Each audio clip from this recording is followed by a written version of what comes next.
আমি সেখানে না গিয়েই পারলাম না। আমি কাজটা না করেই পারলাম না। আমি না হেসেই পারলাম না। আমি কথা না বলেই পারলাম না। এই যে কোনো কিছু না করেই পারলাম না, এটার ইংরেজি শব্দটা হচ্ছে ক্যান নট বাট। অর্থাৎ ক্যান নট বাট শব্দটা হচ্ছে আমি না করেই যে কোনো কিছুই। ধর আমি না হেসেই পারলাম না, কোনো কিছু না করেই পারলাম না, এই শব্দের বিপরীতে আমরা ইংরেজিতে ক্যান নট বাট ব্যবহার করি। এরপরে ভার্বের বেস ফর্ম বা মূল ফর্মটা আমরা ইউজ করে সেন্টেন্স তৈরি করি। ঠিক আছে? তো এরকম বাক্য তো আমরা দৈনন্দিন জীবনে শত শত বাক্য বলি না? আমি সেখানে না গিয়েই পারলাম না, আমি কথা না বলেই পারলাম না, আমি না হেসেই পারলাম না, আমি কান্না না করেই পারলাম না, আমি তাকে ভালো না বেসেই পারলাম না। তাই না? বাক্যের অভাব নাই আমাদের। যদি ইংরেজিতে কথা বলতে চাই তাহলে এই বাক্যটা অবশ্যই আমাদের জানতে হবে, এবং যার মাধ্যমে এই একটা বাক্যের মাধ্যমে, একটা ফর্মুলার মাধ্যমে আমরা কি কয়েকশো বাক্য তৈরি করতে পারবো, এবং এটা প্র্যাকটিক্যালি আমরা ব্যবহার করতে পারবো।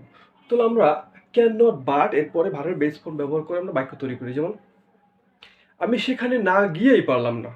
I can not but go there. I can not but go there, আমি সেখানে না গিয়েই পারলাম না। আমি না হেসেই পারলাম না। এমন একটা গল্প বা এমন একটা মজার কথা আমি শুনছি যেখানে আমি না হেসেই পারলাম না। আই ক্যান নট বাট লাভ। আমি না হেসেই পারলাম না। আমি তাকে ভালো না বেসেই পারলাম না। অর্থাৎ সে আমাকে ইমোশনালি এমনভাবে অ্যাট্রাক্ট করছে যে আমি তাকে ভালো না বেসেই পারিনি। I cannot but love him or I cannot but love her. আমি তাকে ভালো না বেসেই পারলাম না। ঠিক আছে? আমি সেখানে আমি সেই কাজটা না করেই পারলাম না। অর্থাৎ এমন একটা কাজ যেটা আমি না করেই পারলাম না, আমার করতে বাধ্য হয়েছি এরকমটা।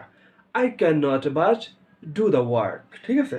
আর এই সেন্টেন্সগুলো যদি আমরা পাস্ট টেন্সে ব্যবহার করি, তো অতীতের কোনো একটা কথা বলছি, তাহলে আমরা কি I could not but, I could not but leave her.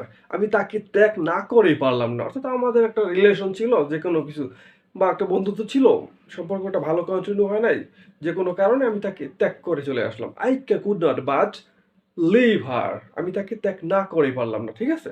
Past tense ছিল আমরা কুড নট বাট, আর আমরা সাধারণত বেশিরভাগ প্রেজেন্ট টেন্স ব্যবহার করি, তাহলে ক্যান নট বাট, আমি না করেই পারলাম না। ওকে? আশা করছি সেন্টেন্সটা খুবই গুরুত্বপূর্ণ এবং তোমরা অনেক উপকৃত হয়েছো। আর এই বাক্যগুলো শুধু মুখস্থ করলে হবে না, প্র্যাকটিক্যালি তোমাদের বাস্তব জীবনে প্রয়োগ করতে হবে। এই বাক্যটা দিয়ে তোমরা প্রায় ১০০ বাক্য তৈরি করতে, তারও বেশি। হ্যাঁ, ঘরে বসে মানে নিজে নিজে তৈরি করবা, অনেক অনেক বাক্য তৈরি করবা মন মতো করে। হ্যাঁ, তবেই দেখবো ইংরেজিটা খুবই সহজ হয়ে যাচ্ছে। আল্লাহ হাফেজ।